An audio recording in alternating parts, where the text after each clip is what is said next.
Nobody's perfect. We all make mistakes. How we handle mistakes and disappointment, I think, defines us as human beings. Thanks for listening. My name is Pat Bosco, formerly Vice President, Student Affairs, Dean of Students at Kansas State University. This podcast gives us a chance to share specific strategies and techniques that I think will help improve our ability to be sincere and caring as we serve those who are important around us.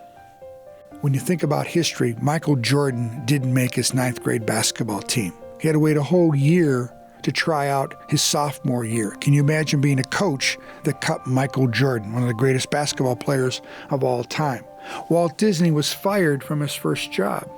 In his letter of termination, it said, "Walt, you're not creative enough to work with our company." Walt Disney, can you imagine? And on the back of that letter, he sketched a stick figure that became Mickey Mouse. Oprah, when she was 14, pregnant, abused, and poor. Now it's one name that identifies her for generations. So oftentimes it's how we handle disappointment that defines us as a human being. We want to put ourselves in a position to realize that mistakes happen, disappointments occur, that we're all not perfect. I think it's important that when we make a mistake or we disappoint someone, we got to say it flat out. I am sorry that I've disappointed you, or I'm sorry I made a mistake. And be very specific.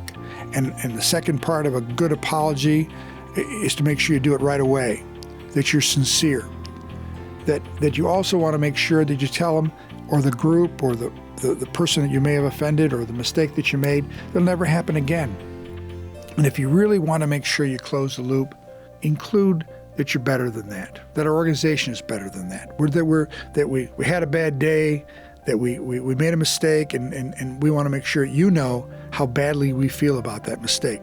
I think that helps us as we think about disappointments, and to make sure that oftentimes character is defined by how we react to losing. Not necessarily winning, but how we handle those life disappointments.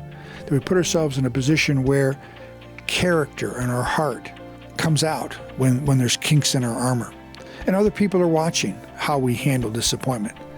I think that's a very important part of being authentic and being real.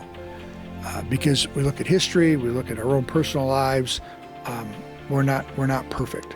We make mistakes. As an institution, we want to make sure we're committed to being better. I like to think that we're a great school, but also I'm appreciative of the fact that we're constantly evaluating ourselves. We're constantly surveying our students and our graduates and our alumni to do what we can to be better. Institutions can be friendly. You can have a lot of training programs to help people smile and to wave.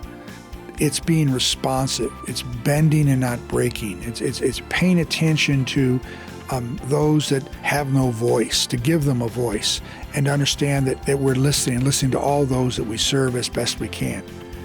That is a true, authentic institution, and that I think that defines authenticity for individuals and leaders as well as followers.